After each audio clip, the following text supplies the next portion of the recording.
friends, and thanks for joining me. And I have a question for you. Are we being manipulated into spending more money? And honestly, the answer is yes. Most people are aware that the grocery stores and other stores have different traps and tricks and things to try to get us to spend more money. And so unfortunately, what they have to do is actually take it to another level and be extra crafty to keep getting us to spend more money than they intend to. And I know this happens to all of us from time to time. I know it definitely happens to me, where you intend to spend, a certain amount of money, or just only get a certain amount of items. Go in with your list and you have these certain items, and then you end up leaving with your handbasket like full when that wasn't the intention. So yeah, let's go ahead and talk about some of these, tricks that they use to keep us spending money so that we can recognize what they're doing and maybe make better decisions. Of course, I'm talking about impulse spending. There's absolutely nothing wrong with planned spending. In fact, all of us know that we have to spend some money in order to live. It's just a fact of life. And there's nothing wrong with spending money. It's when we are manipulated into spending extra money, or we have certain savings goals that we're not able to meet because we're constantly spending too much, or we have a certain budget and the budget keeps getting wrecked. Those types of things. It's the impulse spending that I feel is what really keeps us from achieving our goals and to staying on point with our budgets. So that's why I really wanted to do this video today, see if this could help anyone. So the first thing they do is bright colors and big signs. So you've got your little list and you're heading through the store, but they have all these signs that are bombarding us to try to draw our attention to these certain sale items and look at them to, of course, try to get us to notice them and buy those items. Sometimes they will have limits. This can kind of create an idea of scarcity. So it'll be like, oh, these crackers, limit 4. The idea is that they're trying to show you that maybe they'll run out or whatnot. And so what it does is the scarcity of it makes us think we should probably max it out and buy the full amount that the limit shows. And then the second thing that the limits do is it actually creates the mindset that we need to be competitive. Like it kind of plays on the human nature of competitiveness in general, that, if it runs out, then that means that all the people who got the thing are the winners and all the people who miss out are the losers. And since we want to win, we need to get it while they still have it before it runs out. Do you see what I'm saying?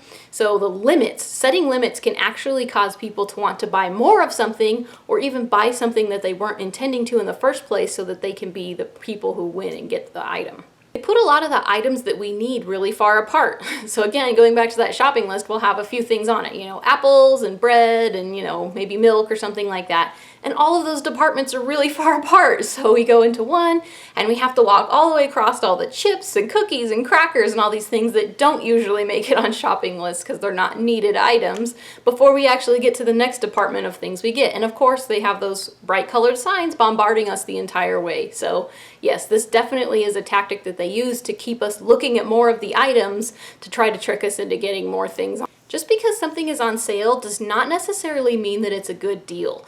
For example, recently there was something that had a regular price of $2.59 and it was on sale, 2 for $5. And I'm like, that's 9 cents off. That's not even really a sale. That's not that good of a deal. And the thing is, this actually has 2 points to it. The second one is that 2 for $5. So having something like that sort of encourages us to buy more. It makes us think that we need to buy 2 of those in order to get it for the $5. Or certain stores that'll have like 10 for 10 deals and things like that. So we have to buy 10 items in order to get them all for $1. Well, this isn't actually the case in most grocery stores. You can buy any amount of these items and still get the sale price. Of course, this can change from store to store, so you want to check out the store policies just to make sure. But most of the time, this is just a marketing tactic to get us to buy more of those specific items. Another thing about whether or not something is on sale and definitely making it or trying to figure out whether or not it's actually a good deal is this thing called anchor marketing. And what they do is they use a regular price to make us think that the item is worth that price, and then because it's on sale, it's an extra good deal. Does that make sense? So they anchor you to this price, and when you find out that it's actually cheaper or you see that it's on sale, you think, oh, well, that's a good deal. Let me give you a few examples. So like if you were to go into a store and they have a shirt that's, normally $35 shirt, and they're like, it's on sale for $17.99. You're like, wow, from $35 to $17, that's actually a pretty good deal. But I look at that and I think, $17 for a shirt is way too much money to pay for a shirt, in my opinion, because I'm way too hard on clothes anyway. So, but what they do with that regular price is to make you think that this is such a big discount that it's a good deal. And I actually had a friend a long time ago. She was an older lady. I helped her take out her trash and this sort of stuff. Anyway, she had an entire storage unit full of completely new unused items, and they all had like sale or clearance tags on them, and she would just go showing this stuff to anyone that would go with her to look at it, because it was like her treasures is what she called it. Look at these cups, the set of cups, I got them for $4 when their regular price was $20.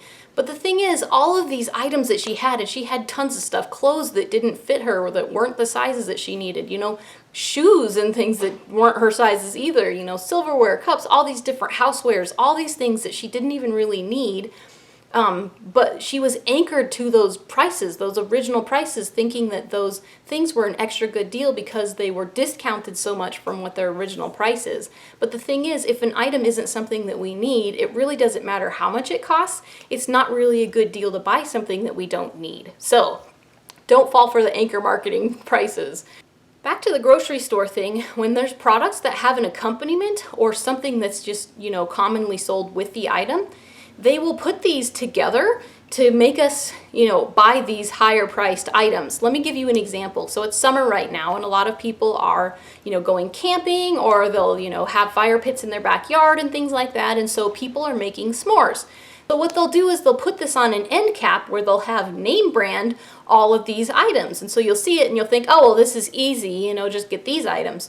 Whereas if we were to actually go into the different aisles and look for the store brands in those items, then it's more work and it's a little bit harder to find these items. But we would actually get those 3 items for like half the price of the name brand items that were on that end cap. Do you see what I'm saying? So now we have to go down the candy aisle to get the store brand, chocolate. We have to go down the chip and cracker aisle in order to get the store brand, graham crackers and so on, So yes, they will frequently put things that go together or have a frequent accompaniment together to get us to buy those store brand or the name brands so that we'll actually pay more for those items. So don't be tricked or fooled by that one. It's worth the extra work to go hunt down those items individually. Sometimes they will actually make items more difficult for us to find so that we actually see more items and therefore have to buy more items. And they will also put the things that are, higher priced at eye level, and then they will put the items that are cheaper equivalents down lower. And I've learned this along the way that even some of these items are actually made in the same factories. It's just that they run it with one label and then they run it a second time with a second label. The items can be exactly the same, except they will just be a different price. So they will put the higher priced item, where it's easier to find, and then the cheaper one down lower. So finding the cheaper items is definitely worth looking for. They will play happy music in some stores to make us feel good about shopping and about spending more money. And then sometimes they will actually play slower music to actually slow our pace down so that we'll actually be in the store longer and thus see more items and thus buy more items. So the music they use definitely manipulates us.